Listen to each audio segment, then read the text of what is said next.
Shalom a todos, es una alegría que nos podamos encontrar nuevamente en este Shabbat para estudiar la porción que nos corresponde para hoy, que se llama Vaishlach. Y la encontramos en Génesis, Bereshit, capítulo 32, versículo 4, hasta el capítulo 36, versículo 43. Vaishlach significa envió. Y a manera de resumen, podemos encontrar que Jacob envió mensajeros delante de él para que se encontraran con Esab y saber cómo estaba la situación antes de su encuentro con él. Luego vuelven los mensajeros informándole a Jacob cuáles eran las circunstancias, diciéndole que venía 400 personas, hombres armados, con Esab a su recibimiento. Esto causa que Jacob entre en un momento de angustia, de mucho temor, y decide dividir el campamento, empezar a hacer los arreglos necesarios para poder que ese encuentro con su hermano no lo llevara a una tragedia. Clama al Eterno, hace una oración muy hermosa, la cual estaremos tratando con ayuda del Eterno. También habla... luego la parasha nos muestra que Jacob divide el campamento, también saca por aparte los presentes que le va a enviar a Esab, y en la noche tiene un encuentro con un malaj, con un hombre, dice, el cual le descoyunta la cadera, le toca el nervio ciático, y finalmente el Eterno le bendice. Este hombre actúa como en forma de profeta también. Luego nos cuenta la Torá que él se encuentra con Esab, y el encuentro es algo muy hermoso que la Torá nos relata. Pues los dos lloran, se encuentran, se besan, y cada uno toma por su parte, por su lado. Luego nos habla que Jacob encuentra el sitio donde se encontró primeramente con los enviados del Eterno cuando estaba huyendo de su hermano, y allí hace un altar y proclama el nombre del Eterno. Allí hay algo muy interesante, y encontramos que Jacob, Israel ya en ese momento, es la tercera persona que recibe el mandamiento de fructificar y multiplicarse. El primero fue Adán, el segundo fue Noach, y el tercero que aparece es Israel. Luego en el capítulo 34 encontramos el episodio triste sobre la violación de Dina, su hija única, y la venganza que toman los hermanos de Dina en cuanto a su violación. Luego, en el capítulo 35, nos encontramos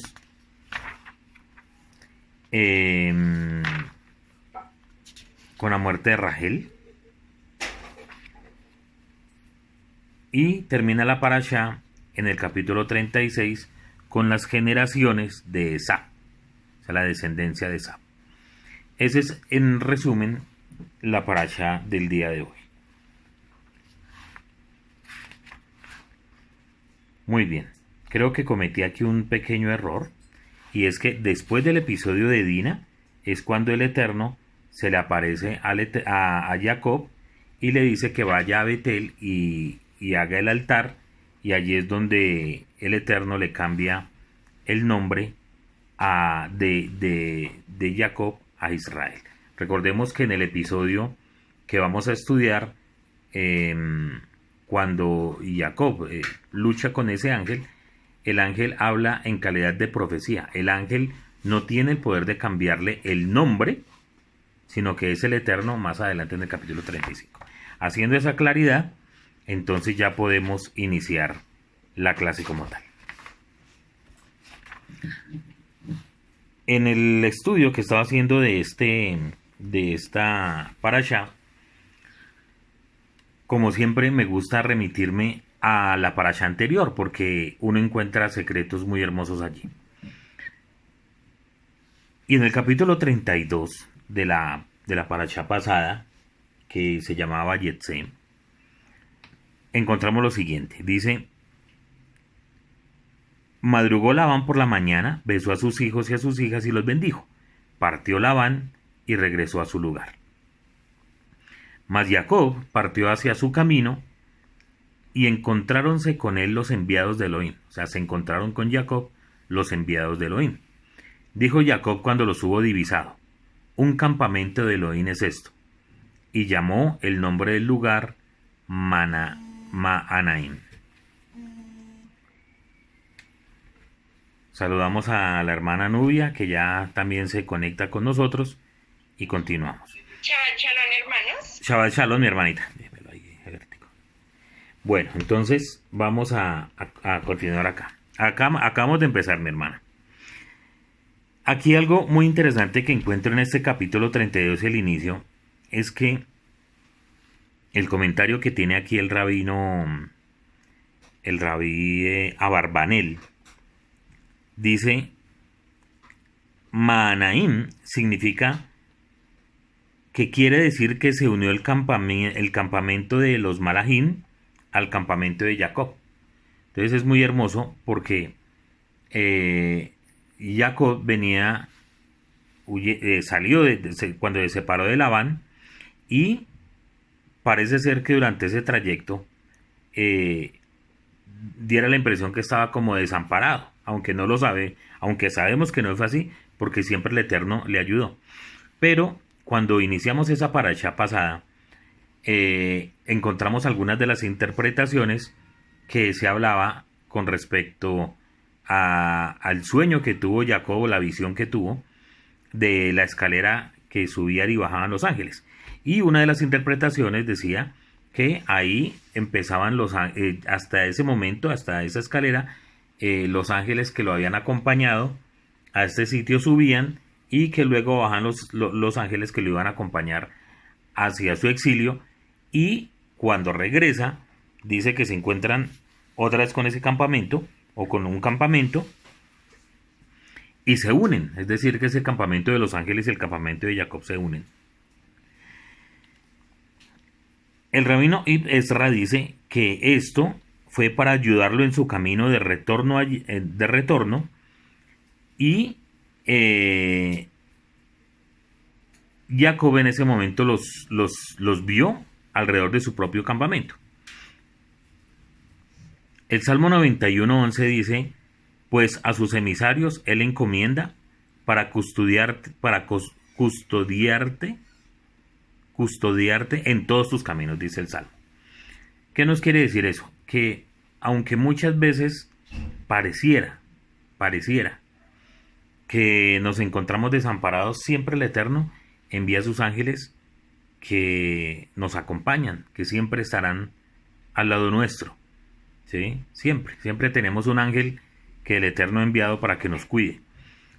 Pero otra cosa importante es, y con eso vamos a conectar la parasha de hoy, que aunque el Eterno ha enviado sus ángeles para que acampen alrededor nuestro, a los que tememos al Eterno, Él no coarta nuestra voluntad. No hace que nosotros hagamos exactamente lo que Él quiere, sino que nos da libertad, nos da libre albedrío. Y eso lo vamos a ver en la parasha de hoy. El versículo 4 inicia de la siguiente manera: envió Jacob mensajeros delante de él a Esab, su hermano, a la tierra de Seir, el campo de Edom. Este episodio, dice aquí el comentarista, ha sido escrito en la Torá para hacernos saber que el Santo bendito ha librado a su servidor y lo ha redimido de mano del que era más poderoso que él, al enviar su emisario y salvarlo. Más aún, esto demuestra que Jacob no quiso confiar en su bondad o corrección, sino que toma medidas prácticas para su seguridad. Hay en este texto una insinuación que podría aplicarse a las generaciones futuras, ya que lo que le ocurrió a nuestro patriarca Jacob con su hermano habrá de ocurrirnos a nosotros siempre en nuestro trato con los descendientes de Esab. En cuanto a la palabra mensajeros, ¿qué podemos decir? Primero, hay unos que dicen que esos mensajeros eran los ángeles, ¿sí? Como tal, los que envió Jacob, pero otros simplemente hablan que es personas común y corriente de su grupo. Venga a ver si yo por acá encontré algo.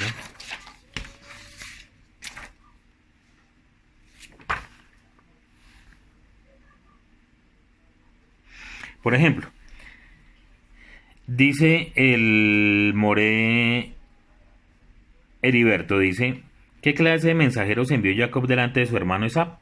Dice, si vemos que los textos inmediatamente anteriores hablan de mensajeros de Elohim, podemos asociarlos al texto que nos ocupa, lo que significa que en este caso Jacob envió Malahim, en este caso mensajeros del cielo. Correcto, pero es que Malahim puede significar o ángeles o emisarios o mensajeros, ¿sí?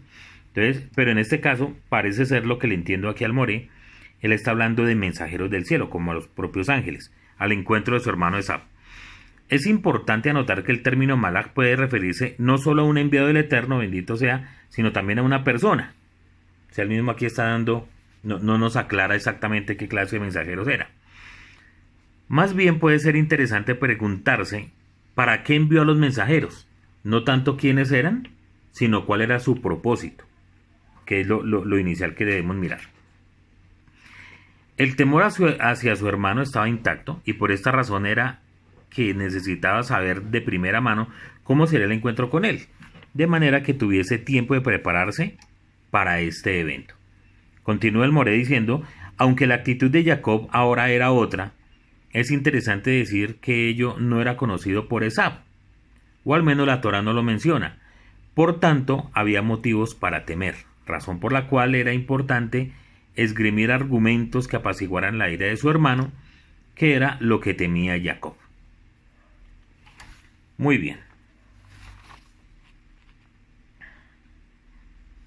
Dice aquí también él, muy interesante, dice, si nuestra actitud es la correcta, es lícito comprobar cuando no hemos recibido un mensaje directo desde las esferas celestiales acerca de lo que hemos de vivir.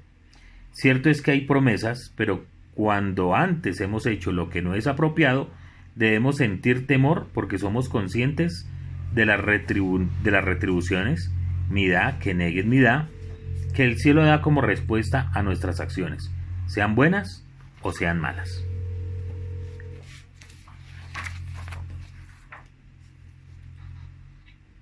Muy bien, sean buenas o sean malas. Entonces es preferible guiar nuestra existencia con madurez, lo que incluye honestidad y lealtad, de manera que este tipo de circunstancias puedan ser evitadas.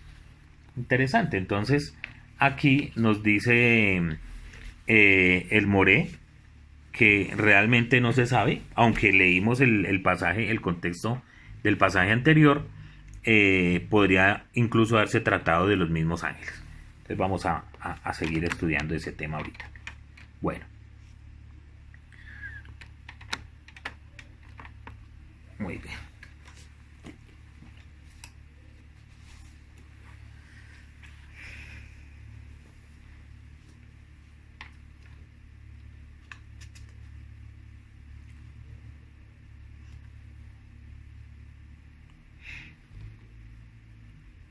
Dice que el versículo 7 dice retornaron los mensajeros a Jacob diciendo, hemos venido a tu hermano, a Esab, y también él marcha a tu encuentro y 400 hombres con él. Y es muy interesante porque dice, pareciera que los mensajeros de Jacob no conocían el rencor que profesaba Esab hacia Jacob. Por eso cuando regresan hablan de Esab como hermano y no como señor, ¿sí? Entendiendo los mensajeros que los 400 hombres que acompañaban a Esab eran una escolta de honor con la cual Esab recibiría a Jacob.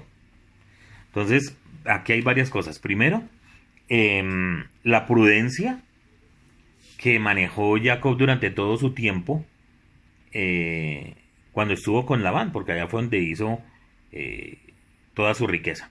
¿Esto qué nos enseña? A ser prudentes. Nosotros no podemos estarle contando todo a todos, ¿sí?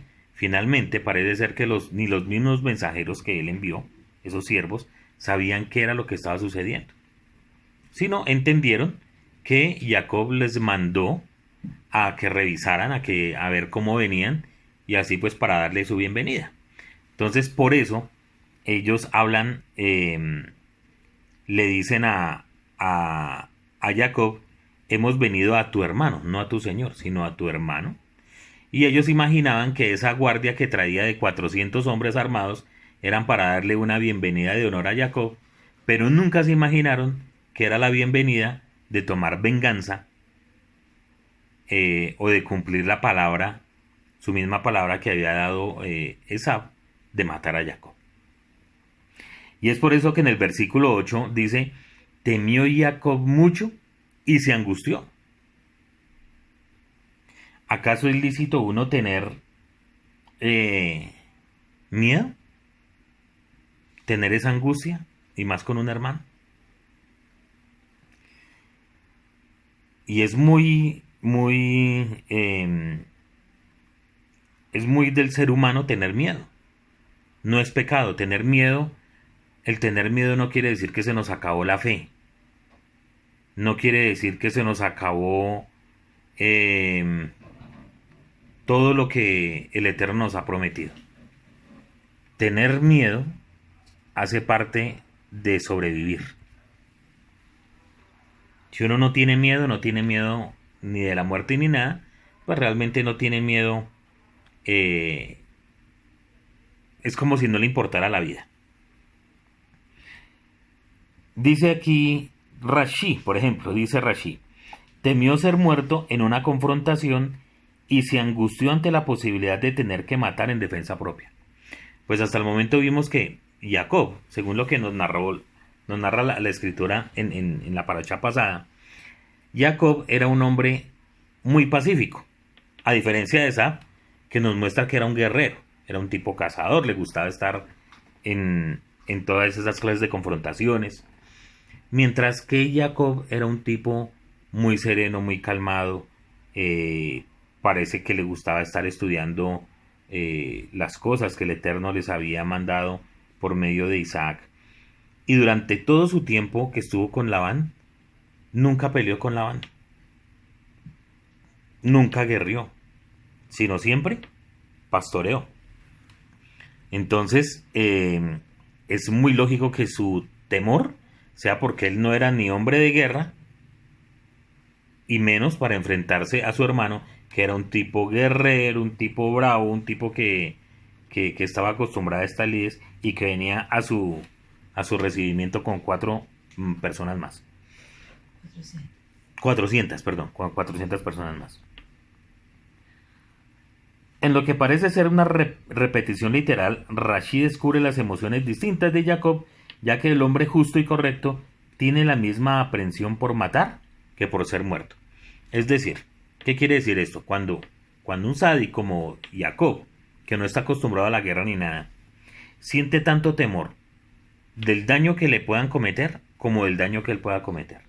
O sea, siente el mismo temor de morir que tener que matar. Abarbanel, por otra parte, nos dice que el temor de Jacob ante Esaú no deriva de la debilidad de su fe, lo que hablábamos ahorita, o de la falta de confianza en su destino en el nombre del Eterno, porque ya el Eterno le había hecho una promesa. Y no era eso, que el temor que él tuviera era falta de fe, sino que, como es normal en el valiente real, al entrar en la guerra, teme la muerte y presiente el peligro, pero elige, cuando es necesario, una muerte digna. Pero aquel que va a la guerra seguro de que no va a morir, no es ni generoso ni es valiente, ya que él no ha elegido entre la vida y la muerte. El hombre valiente se entristece ante la posibilidad de morir, pero la elige si es necesario. Dice Judith por acá, ¿cómo así que si uno no siente miedo, qué? No le entiendo la pregunta, mi hermana.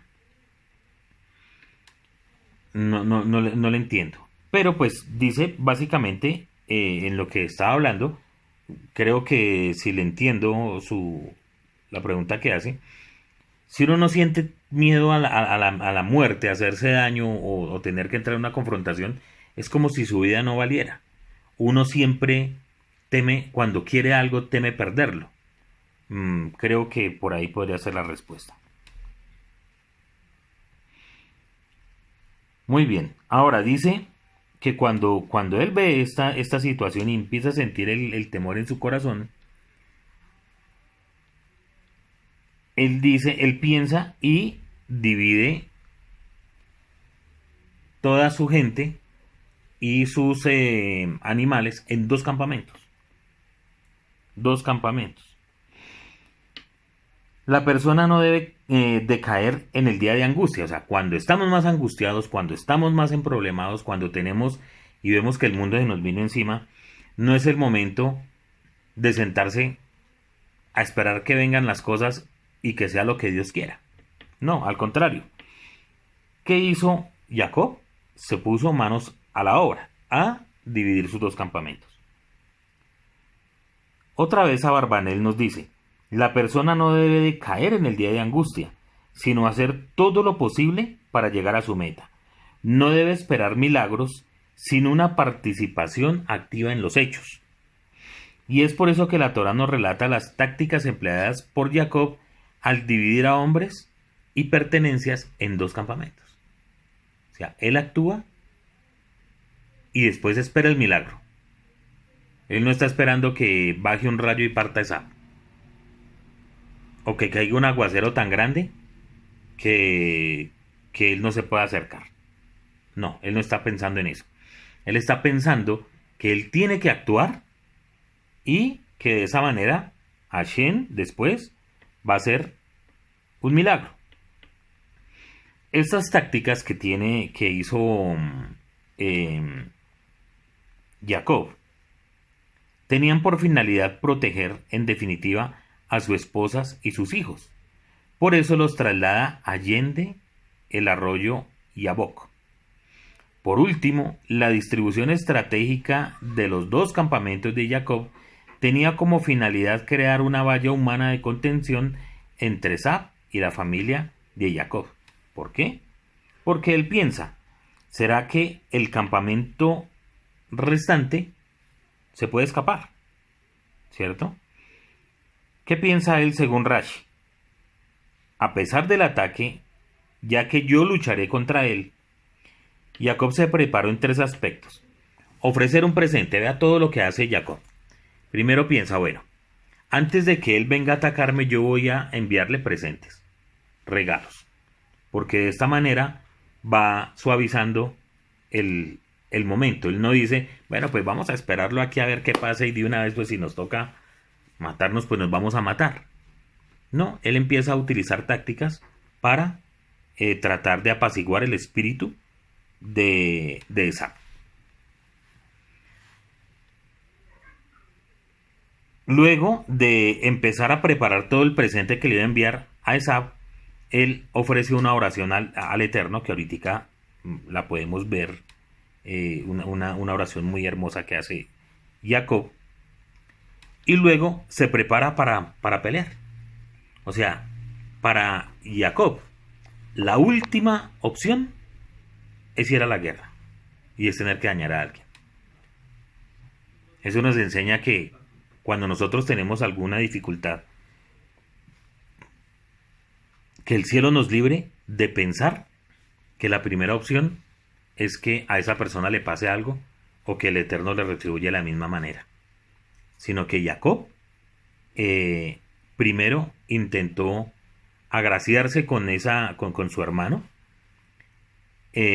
luego de hacer lo que humanamente podía hacer, acercarse delante del Eterno para que él obrara un milagro, y tercero, estar preparado si la voluntad de Hashem era que eso sucediera. Pero miremos el tema un momentico, solamente por un momento, el tema de los dos campamentos, porque muchas veces lo pasamos de largo ese tema. Ante la posibilidad de ser atacado, Jacob decide dividir a toda su gente en dos grupos, con el fin de que al menos uno pueda huir en caso de una agresión. ¿Cierto? Que eso fue lo que leímos. Bueno, no leímos, pero dijimos, pero sí quiero leerlo. Dice, el versículo 9 dice, él dijo, si viniere Esab a un campamento y lo atacare, será que el campamento restante escapará. Habla de los dos campamentos. De eso, una vez más el hermano, el Moré Heriberto, escribe algo muy interesante. Dice, Israel fue dividida en dos campamentos o dos casas. Y de este tema, con ayuda del Eterno, vamos a hablar la próxima semana, vísperas de Hanukkah.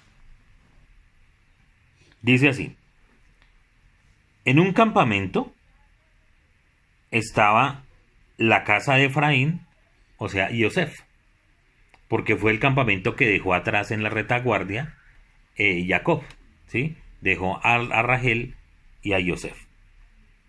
Y la casa de Yehudá. Estos dos campamentos que en ese momento dividió Jacob volverán a unirse una vez que se haya ido Edom para siempre.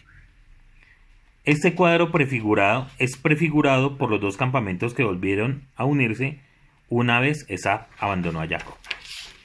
Pero hay algo más hermoso acá. El temor de Jacob persiste a pesar de las promesas del Eterno, quien es su sustentador, y de ahí que decida dividir a la gente en dos campamentos. En cierta forma, ello nos conduce a observar el exilio actual, en el que Edom es señoreado sobre una Israel dividida. Israel en este momento está dividida. Yehudá por un lado y las otras 10 tribus por otro lado. Siendo esta hasta la fecha avasallada por el sistema edomita, que es Roma. Para muchos la gran ramera mencionada en el libro de Revelación, pero finalmente Israel prevalecerá. Entonces, nosotros debemos mirar este tema de los dos campamentos como algo que nos muestra la Torá, que inmediatamente cuando ya se encontraron con Esab y ya deciden que cada uno va a tomar por su lado, estos dos campamentos se vuelven a unir. Pero como nos dice nuestro hermano, Edom, Esab, que es Edom, se habla que es el mismo Edom, en este momento estamos viviendo bajo ese imperio, que ha sido el más largo, que es el imperio de Edom. Solamente cuando se quite el yugo de Edom, otra vez esos dos campamentos, el de Yehudá y el de Efraín, se van a unir como está profetizado. Es decir, que este tema de los dos campamentos nos lleva a pensar también en el futuro. Muy bien. Continuamos. Jacob, en el versículo 10, hace una oración, aunque no dice ahí que se va a poner a orar, pero si lo leemos es una oración. ¿Qué dice él? Dijo Jacob, Eloa de mi padre Abraham, Eloa de mi padre Isaac, Adonai, el que me dice, retorna a tu tierra donde naciste, y habré de hacer el bien contigo. Pequeño soy ante todas las benevolencias y ante toda la verdad que has obrado para con tu servidor, pues con mi cayado he cruzado el Jardín y ahora me he convertido en dos campamentos. Líbrame ahora de mano de mi hermano, de la mano de Esab, pues yo le temo a él, no sea que venga y me destruya, madre e hijos. Mas tú habías dicho, el bien habré de hacer contigo, y tornaré tu descendencia cual arena del mar, que no podrá ser contada por numerosa. Hasta ahí esa oración. ¿Qué nos enseña? Primero,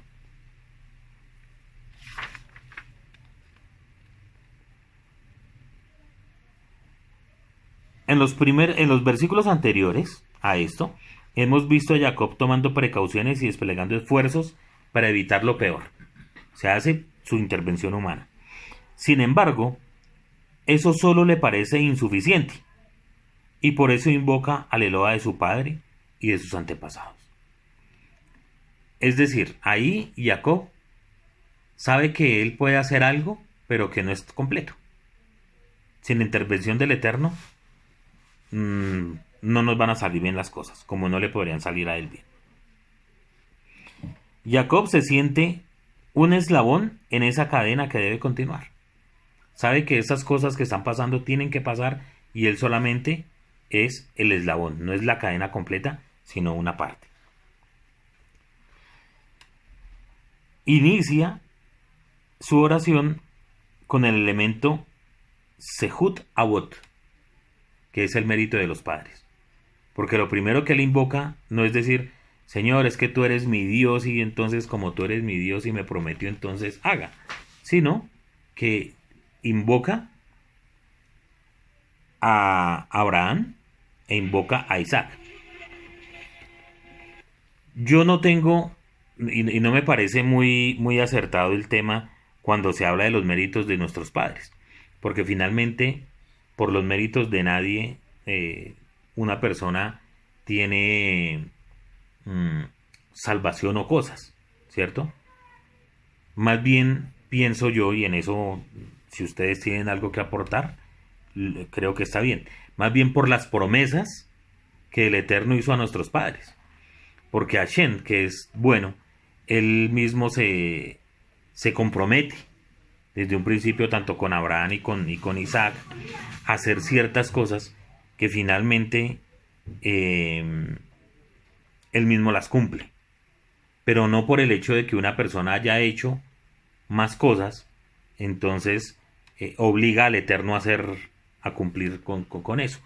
No, Hashem cumple porque él mismo dio su palabra y esto es lo que trata de decir aquí Jacob, señora. Y cuando uno ora y dice por los méritos de nuestro Rebbe, Yeshua. Para allá va. Él fue el único que fue sin pecado, ¿cierto? Que fue sin pecado, que hizo toda la voluntad del Padre y que aún dio su vida, dio su propia vida para que la obra redentora del Eterno tuviera esa finalidad. Entonces, creo que por los únicos méritos que nosotros pudiéramos orar es por los méritos del Rey, de nuestro Mashiach. De resto no. De resto no. Y es más, Jacob no pone por encima, no dice en ninguna manera, en ninguna parte, por los méritos de Abraham y por los méritos de Isaac.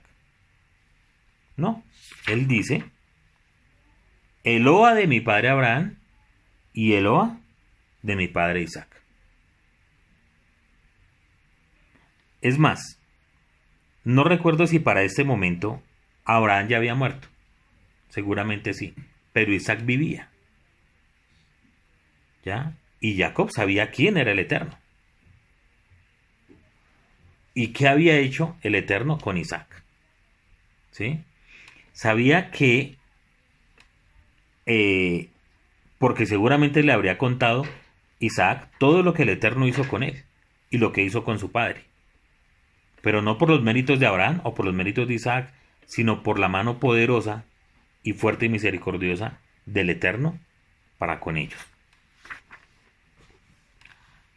Muy bien. Como segundo elemento, encontramos la modestia del hombre que recibe de Dios más de lo que él cree merecer y se siente agobiado ante tanta benevolencia y verdad.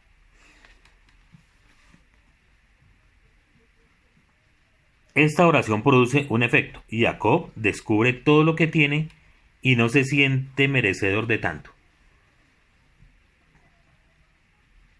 ¿Qué dice él? en el versículo 11, Jacob dice, pequeño soy ante todas las benevolencias y ante toda la verdad.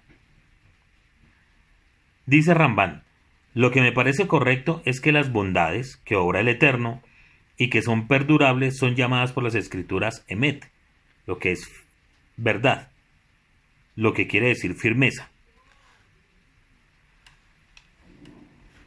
Este pasaje aquí cuando Jacob reconoce que definitivamente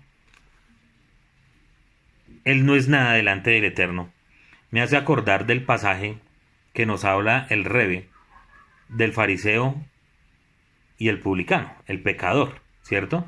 Cuando están orando delante del Eterno. ¿Por qué? Porque hay dos formas de orar.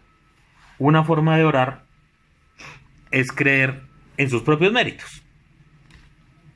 ¿Qué decía el fariseo aquel? Señor, yo diezmo todo lo que tú has mandado, vengo a rezar, uso esto, aquello. Gracias, Señor, por no hacerme como ese publicano que es un pecador total. ¿Sí? Dice el Rebe que a ese tal sus oraciones pues no llegaron ni al techo.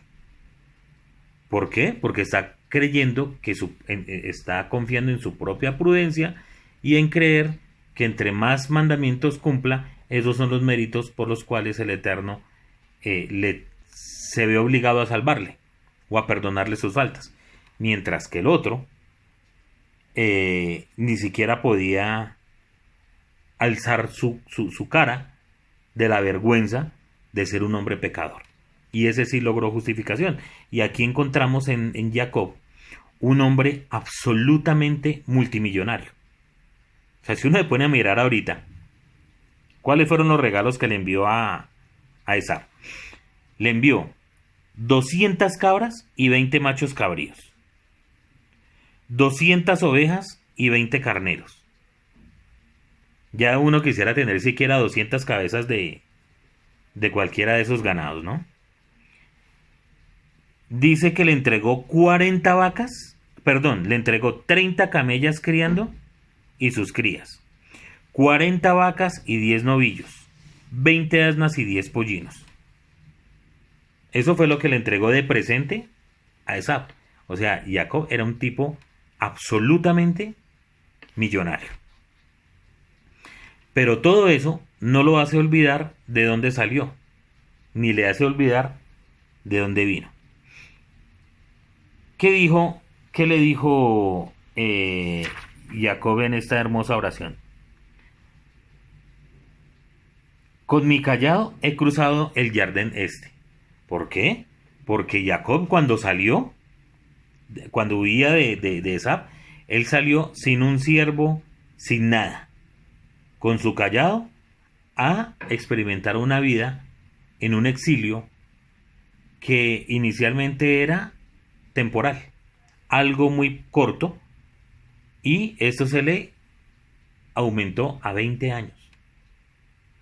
Pero durante estos 20 años, Jacob reconoce la benevolencia del Eterno, que no es por sus méritos, sino que él, saliendo apenas con su cayado, retorna con toda una riqueza, con toda, no solamente una riqueza material, sino con sus esposas y sus hijos. Entonces aquí encontramos mucha humildad en esta oración que el Eterno, que Jacob hace al Eterno. Esto quiere decir que nosotros nos podemos acercar al Eterno en nuestras oraciones diciéndole, Señor, pero tú sabes, mira, yo estoy sirviéndote, ¿por qué me pasa esto, Señor? Mira, es que yo todos los días oro, no entiendo por qué. No, esa no es la forma. La forma es preguntándole al Eterno por qué quiere o que nos revele cuál es su voluntad y por qué estamos pasando por medio de alguna de estas pruebas. Y aquí inicia algo muy interesante, que es el encuentro que él tiene con el ángel, con ese hombre misterioso que aparece en este capítulo. Antes dice que Jacob pernoctó, o sea, durmió o estuvo allí aquella noche y tomó lo que había en su poder, un presente para Esab su hermano. Entonces ahí él empieza y envía a todos los mensajeros con los presentes para su hermano. ¿Y qué vemos allí? Que primero Jacob podría haber enviado guerreros o armar a sus criados a que se fueran a enfrentar con Esab, lo cual no hace. Lo que hace Jacob es que él no huye, sino que enfrenta la situación, enfrenta el problema. Ni abandona a su gente, sino que siempre está ahí.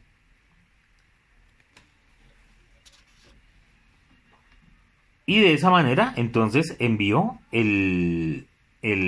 a sus mensajeros. Mientras tanto, dice que Jacob, el versículo 25, dice, habíase quedado Jacob solo, porque necesitaba un momento. Dicen los comentaristas que él se quedó solo esperando una revelación, o si el Eterno se le aparecía en una visión y le dijera qué piensa hacer. Pero no, lo que se le aparece es un hombre con el cual tiene una lucha durante toda la noche. Dice aquí nuestro comentarista: este episodio, al que llamaremos Jacob y el hombre, ofrece serias dificultades. En el orden analítico para su comprensión, no obstante lo cual el mensaje que surge de él resulta evidente. Jacob se había quedado solo en la noche que sucedió a aquel día y en la oscuridad de su angustia. Al comienzo del capítulo, Jacob había orado al Eterno rogando salvación y liberación ante el temor que le causaba el encuentro próximo con su hermano Esab.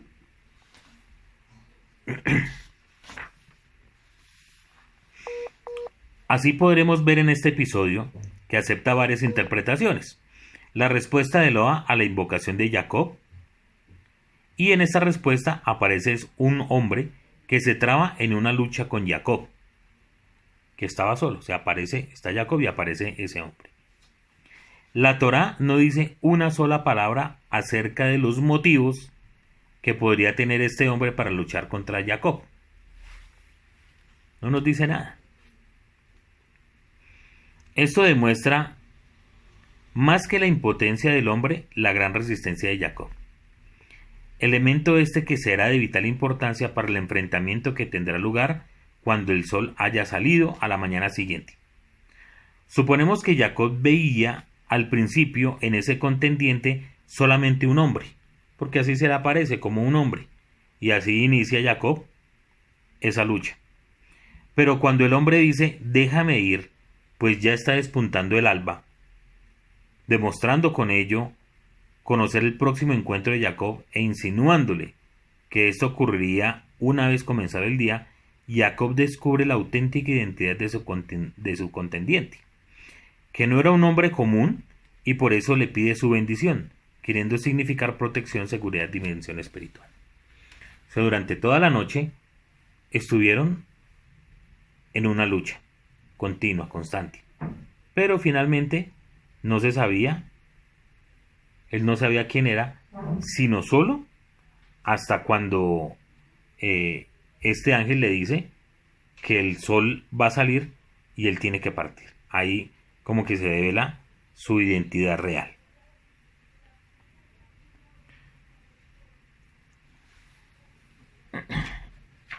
En el libro El Mesías y el Satán, siervos de Dios, se nos muestra algo muy interesante. Dice, el ángel que luchó con Jacob. Dice así, está escrito: así se quedó Jacob solo y luchó con él un varón hasta que rayaba el alba. Y cuando el varón vio que no podía con él, tocó en el sitio del encaje de su muslo y se descoyuntó el muslo de Jacob mientras con él luchaba. Y dijo, déjame porque ya raya el alba.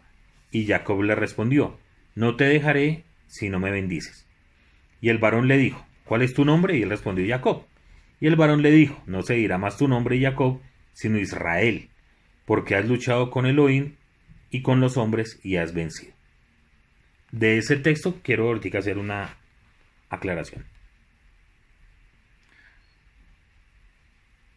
Declárame ahora tu nombre. Y el varón respondió, ¿por qué me preguntas por mi nombre? Y lo bendijo allí y llamó Jacob el nombre de aquel lugar Peniel, porque dijo, vi a Elohim cara a cara y fue librada mi alma. Este personaje que se nos muestra como un varón no es sino un malaj del Eterno. O sea, aquí estamos hablando de un ente espiritual. Lo que es atestiguado por los siguientes hechos. 1. Él tuvo el poder de descoyuntar el muslo de Jacob sin ningún esfuerzo. ¿Sí? Simplemente lo tocó y le descoyuntó el muslo. Segundo, le cambió el nombre a Jacob, lo cual el Eterno mismo le confirma después. Tercero, Jacob reconoce que ha visto a Elohim, lo cual nos enseña que Jacob comprendía que aquel encuentro provenía directamente del cielo. Pero, pregunta, ¿cuál era el papel de este malaj? Al luchar con Jacob, estaba oponiéndose a él, lo cual es una forma de actuar como Satán, es decir, como un opositor. Pues precisamente ese es su papel. Ese era el papel al cual el Eterno había enviado a ese emisario. Y se estaba oponiendo porque en últimas lo que estaba haciendo era probarlo para ver su estatura espiritual, de manera que en lo sucesivo pudiera seguir la senda trazada por el Eterno, pero ya no en su papel de suplantador, como Jacob, sino de aquel que lucha del lado del Eterno, de Elohim, o sea, Israel. Por tanto, ese malaj que nuestro pueblo se identifica como el ángel de Esab, que fue el que luchó con Jacob, tenía una función de oponerse a Jacob para probar que era instrumento idóneo en las manos del Eterno, bendito sea. ¿Era por ello ese ángel un enemigo de Jacob? En ninguna manera, pues este enviado solo estaba cumpliendo una misión especial en un momento especial y con una persona especial.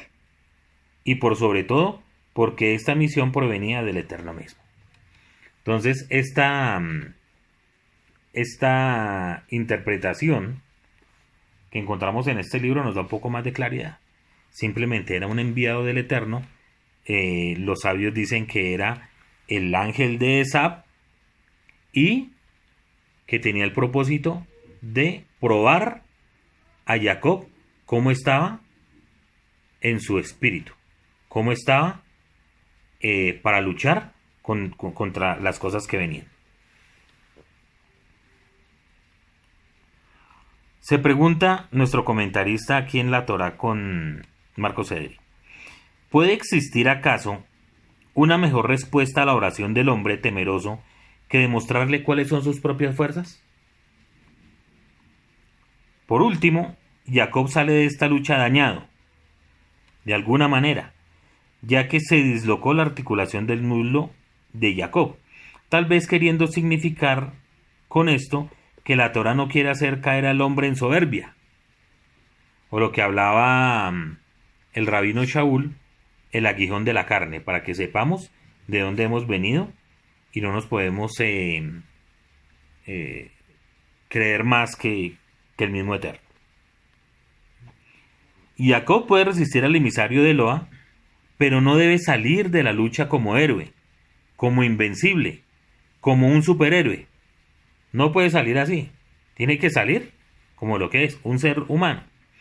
Él saldrá con bastante fuerza para enfrentar a su hermano, pero llevando consigo el símbolo de su vulnerabilidad. Ese es un luchador bíblico, resistente, pero vulnerable.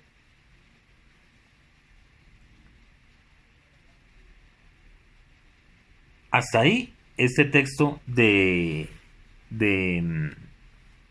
ángel. Ahora, dice el versículo 27 del capítulo 32. Dijo, déjame ir, pues ya ha despuntado el alba. Dijo, no te dejaré ir hasta que me bendigas. cómo así que un ángel puede bendecir a un ser humano, a Jacob? Pues eso no tiene mucho sentido. ¿Qué significa esto? Esto significa que me dejes partir en paz y que yo no sufra ningún daño por el hecho de haber luchado contigo. Pues cuando despuntó el alba, Jacob supo que él era un malaj, que era un enviado del Eterno. Esto según el comentario de Rashban. Pero ¿qué le dice el ángel, este enviado? Le dijo, no más Jacob será llamado tu nombre sino Israel, pues has contendido ante Elohim y con los hombres y has prevalecido. Este versículo está preparándonos para la comprensión de Génesis 35:9. ¿Sí? ¿Qué dice Génesis 35:9 y 10? Dice, se le apareció Elohim a Jacob otra vez cuando venía de Padán Aram y le bendijo. Le dijo Elohim, tu nombre es Jacob. No será llamado más tu nombre Jacob, sino Israel será tu nombre. Y él llamó su nombre Israel. ¿Esto qué quiere decir? Que ese emisario no fue el que le cambió el nombre a Israel. ¿Ya? No se lo cambió. Este hombre habla como un profeta. Este malaj habla como un profeta, ya que él mismo no está autorizado para cambiar el nombre de Jacob. La bendición conferida por el malaj consiste en la promesa de que esta bendición será confirmada por el Eterno. ¿Sí? El Eterno mismo es el que le va a cambiar más adelante el nombre a Jacob. Pero este ángel le dice que esa va a ser la bendición con la que el Eterno le va a bendecir. Muy bien. Algo más que encontramos allí es que le dice, dime por favor tu nombre, le pregunta Jacob al ángel.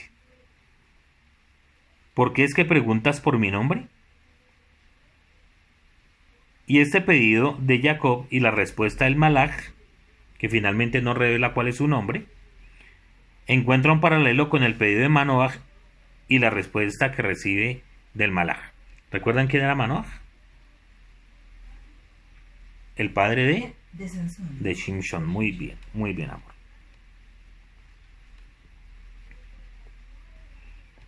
Y aquí viene algo interesante. Dice Jacob, he visto al enviado de Elohim cara a cara, pero mi vida ha sido salvada.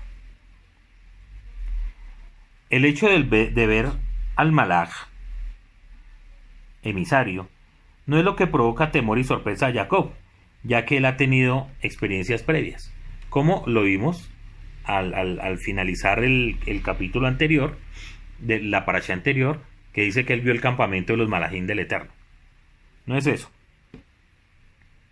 Lo que despierta su asombro y temor es el haber luchado con el malaj y haber prevalecido, ya que la expresión cara a cara significa verse cara a cara con un contrincante en combate, como ocurre en Segunda de Reyes 14:11. Muy bien. Ahora, vamos a encontrar en el capítulo 33 cómo es el encuentro con Esaf.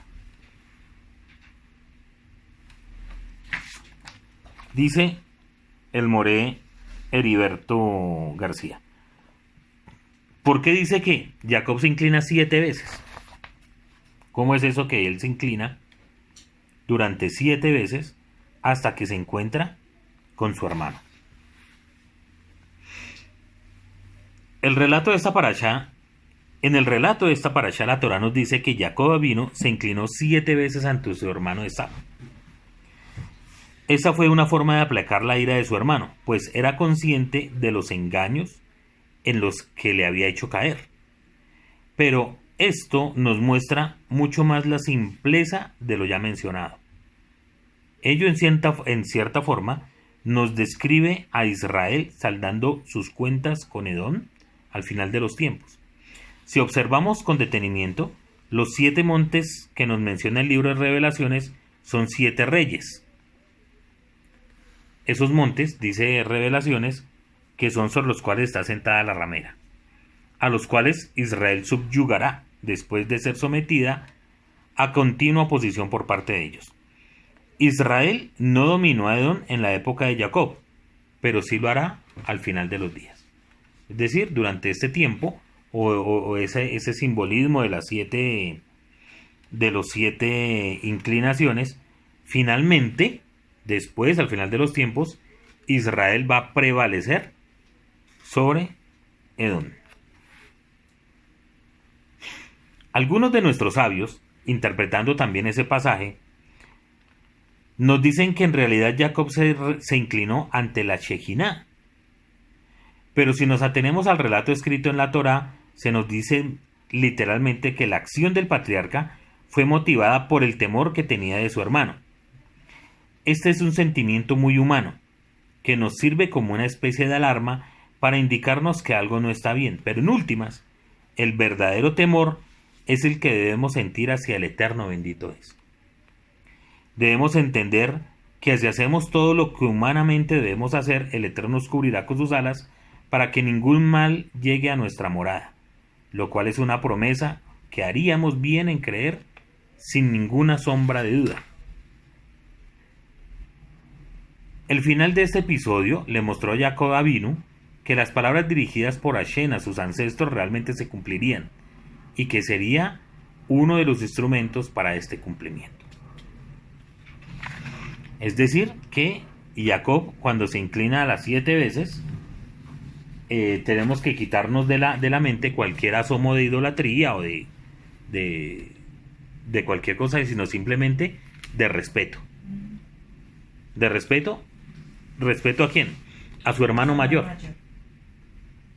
Algo muy sencillo. Él se estaba dirigiendo a su hermano mayor.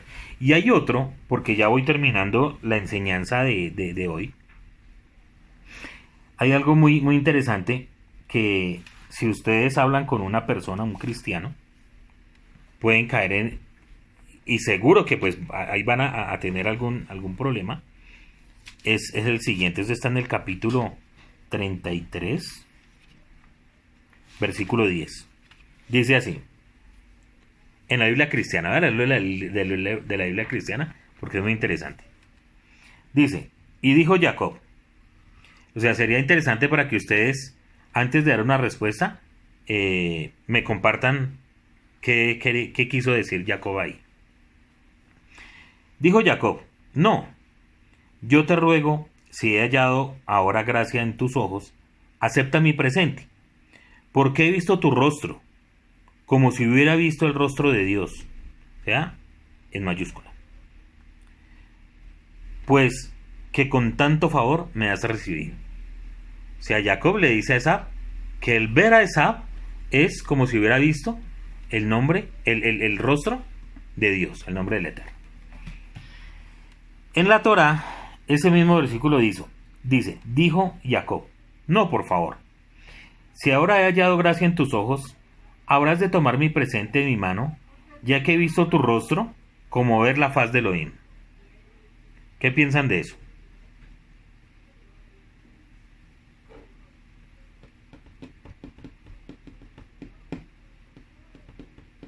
Pero lo que pasa es que Elohim tiene varios significados. Como juez, como... bueno, ese es uno de los más conocidos. Uh-huh. ¿Sí? Pero... También significa como Dios, pero no Dios del Altísimo, el Creador, sino... ¿cómo es que es? Sí, como juez. Como juez, muy bien. ¿Alguien más tiene algún otro comentario al respecto?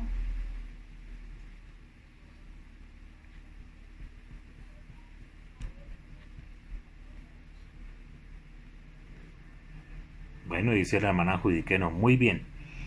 Está muy bien aquí doña Esmeralda. Muy bien, amor. Dice los comentaristas, por ejemplo, dice aquí, de acuerdo al Talmud, la palabra Elohim en nuestro versículo no tiene carácter de sagrado. no tiene carácter de sagrado. Y por lo tanto, no se refiere al Eterno, sino a un ángel o a una persona importante. ¿Sí? Pero pues fácilmente ese versículo puede llevar a otras interpretaciones que nada tienen que ver. Muy bien.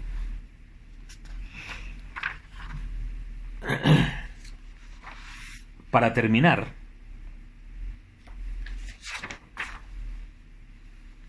¿qué podemos aplicar de esta parashá a nuestra vida?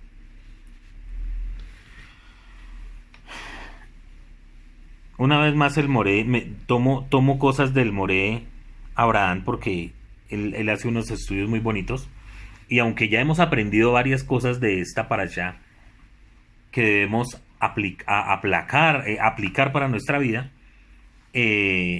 me lleva también a compartir esto. Dice, el primer paso para la solución de nuestros problemas es ser conscientes de que efectivamente los tenemos y que hay que hacerles frente. Jacob, al retornar de casa de Labán, sintió temor por su hermano Esau, con justa razón, por causa de los engaños de los cuales su hermano fue objeto. No es olvidando ni autojustificándonos como podemos resolver los problemas, sino dando soluciones y pidiendo perdón si ello es necesario. O sea, primero hay que enfrentar los problemas, hay que enfrentarlos, no escondernos, ni justificarnos. Decir, no, es que yo la embarré acá, hice aquello, lo otro, pero es que eso seguramente es que Dios quería. No, no nos podemos justificar. Tenemos que enfrentarlos. Segunda aplicación. La generosidad y las palabras suaves son siempre oportunas para ayudar a que los problemas se solucionen más rápidamente. No se trata de sobornar, sino de tener gestos que dejen sin argumentos a las demás personas, de manera que vean que los problemas pueden ser solucionados sin violencia física ni verbal. Además, los escritos sagrados motivan a hablar con palabras amables para que se ablande la ira. Eso está escrito en Proverbios. ¿Cómo dice Proverbios, doña Glorita? La blanda respuesta aplaca la ira. Muy bien, correcto. La blanda palabra aplaca la ira. Tercero, un material del cual se hacen cadenas que han de soportar un gran peso, primero es probado, de tal manera que pueda existir la seguridad de que efectivamente si resiste el peso o tensión a que normalmente debe ser sometido. O sea, cuando se hacen cadenas o esas guayas muy fuertes, tienen que probarse si realmente sirven para lo que se necesita o para soportar un peso. En los puertos marítimos, por ejemplo, se pueden ver contenedores que son transportados por cadenas de metal que resisten su peso, que normalmente es muy grande. Jacob fue sometido a una dura prueba con el Malak del Eterno, de manera que pudiera comprobar si ya había llegado él a la estatura espiritual requerida para que los propósitos celestiales fueran cumplidos en él. Nosotros, como integrantes del pueblo de Israel, también seremos sometidos a duras pruebas que nos llevarán a fortalecer nuestro carácter y demostrar que sí somos idóneos para formar parte de los propósitos celestiales. Y esto me llama mucho la atención porque uno diría, y eso lo puse en el escrito que subimos a la página esta semana,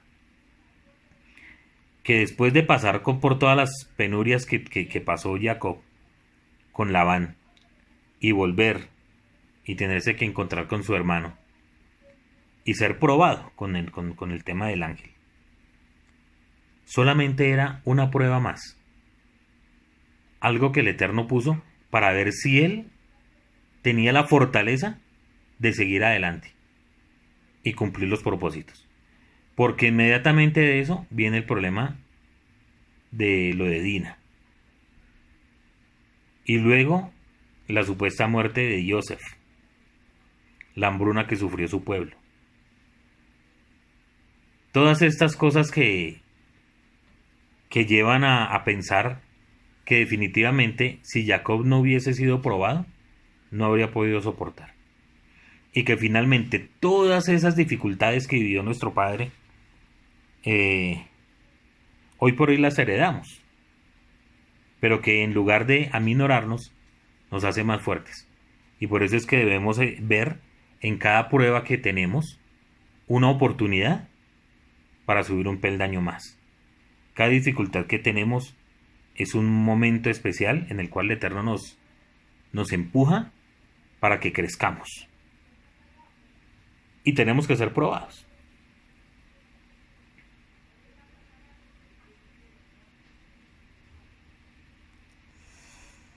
Existen algunos alimentos, continúa aquí el Moré, que después de cocinados, aunque pueden tener un buen sabor, es necesario que se les añada algún ingrediente, como la sal, por ejemplo, para que su sabor sea mejor.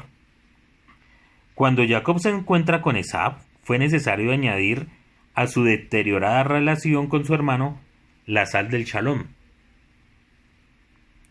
para que todo volviera a ser armonioso entre ellos. Al menos en el momento de su encuentro, si se hubiera optado por ignorar este ingrediente, o sea, la sal del shalom, de seguro la respuesta de Esaú no hubiera sido la que nos narra la Torá. Pero Jacob tuvo sabiduría para hacer la paz con su hermano, ejemplo que deberíamos imitar en todas las áreas de nuestra vida.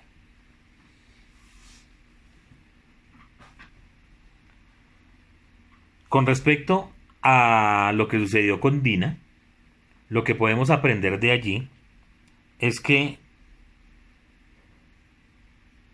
primero, la culpa de toda esta situación no es de Dina. Es lo primero que tenemos que aprender. No es de Dina. Es del malvado que la violó. Eso es lo primero que tenemos que aprender. Pero también tenemos que aprender que nosotros en la vida debemos ser prudentes. ¿Sí? Una cosa es la prudencia y otra cosa es la culpabilidad.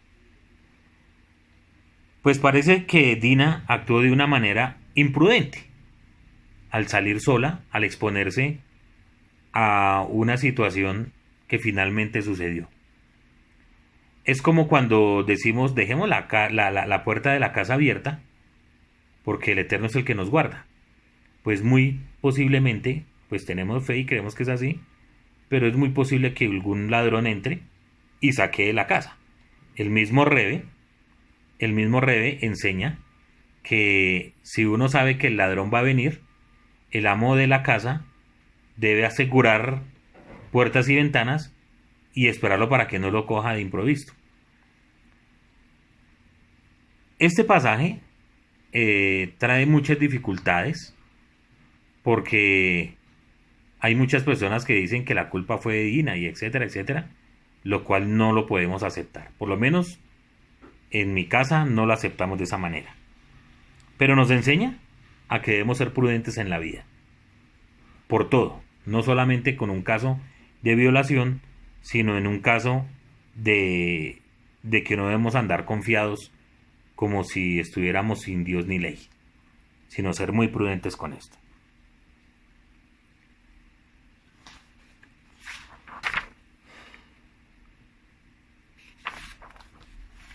Otra aplicación. Muchas máquinas, aunque sean muy sofisticadas para su funcionamiento, requieren que un pequeño interruptor que active el paso de energía eléctrica. Por supuesto, si este dispositivo... Bueno, leí súper mal, qué pena. Muchas máquinas, aunque sean muy sofisticadas, para su funcionamiento requieren que un pequeño interruptor que requieren de un pequeño interruptor que active el paso de energía eléctrica. ¿Sí? Eso es lo que quiero decir. Digamos, un avión para prenderlo necesita un interruptor. Por más moderno que sea, hay algo que tiene que encenderlo. Por supuesto, si este dispositivo no existe, las máquinas no pueden entrar en funcionamiento. Dicho de otra forma, las máquinas no funcionan por casualidad, sino porque se dan todas las condiciones para que funcione. Al leer la parashá nos damos cuenta que Rachel murió en el camino de Efrata y no pudo ser enterrada en Macpela, pero al morir cumplió una misión especial que, analizada según el futuro de nuestra nación, era en un extremo especial, pues dio a luz a quien sería la cabeza de la última de las tribus de Israel. Aunque su muerte pudo ser prematura, humanamente hablando, la verdad es que contribuyó con su último aliento de vida a completar la semilla de nuestro pueblo, por lo cual su muerte no se produjo antes del nacimiento de Benjamín, sino con su último aliento dio a luz a Benjamín. Esto nos enseña a valorar no solo todo lo que ha sido dado, sino las labores que debemos desempeñar, porque, en últimas, todo es importante y contribuye a completar una misión. Entonces, evitemos menospreciar lo que aparenta ser pequeño a nuestros ojos, pues puede ser algo que sea definitivo en nuestras vidas. Y como ejemplo, vemos que Rab Shaul desciende de esa tribu, de Benjamín. ¿Y cuál fue la misión de Rab Shaul? Su misión fue dirigida específicamente a los pueblos que llamarían a celo al pueblo judío como parte de los planes celestiales. O sea, nunca podemos ver ni menospreciar las cosas por pequeñas que sean. Y por último, así como es cierto que todo ser humano posee inclinación al mal, en unos más arraigadas que en otros, también lo es que todas las personas tienen algo bueno. Por más que las personas digan este tipo es malo, siempre hay algo que rescatar. Por muy pequeño que parezca, pues de hecho fue con esa naturaleza con la cual fuimos creados. Y el caso de Esab nos demuestra que ello es así. El caso de Esab. Que haya una detallada descripción de su descendencia dista mucho de ser una coincidencia. Ello es el premio por haber honrado a su padre. Esta realidad nos enseña que, sabiendo que todo ser humano tiene algo de buena inclinación, de Yeser HaTov, deberíamos preocuparnos por ver ese lado bueno sin que ello ignore sus faltas. O sea, sería bueno alguna vez poder mirar qué de bueno hizo Esab.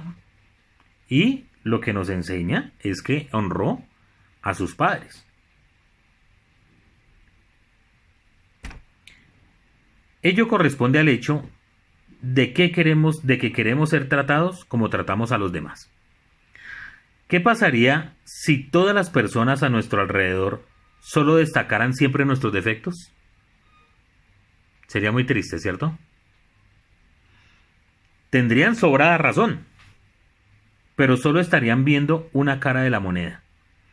Ello sería para nosotros quizá motivo de vergüenza, pues no es nada agradable ser el objeto de críticas de los demás. Por supuesto, esto no quiere decir que hemos de permanecer impasibles ante la maldad de algunos. Solo es una invitación a que nuestro ser sea objeto de bendición para los demás. Ello nos hace cada día más sabios. Es decir, no podemos estar mirando solamente las cosas negativas de una persona, sino mejor mirar siempre las positivas. Siempre. Porque criticar por las cosas malas, pues realmente es muy fácil. Pero exaltar las cosas buenas muchas veces nos cuesta trabajo. Hasta ahí la enseñanza de este Shabbat. Espero que haya sido de su agrado. Y quedamos pendientes de sus intervenciones y de preguntas. Que el Eterno les continúe bendiciendo. Shabbat Shalom.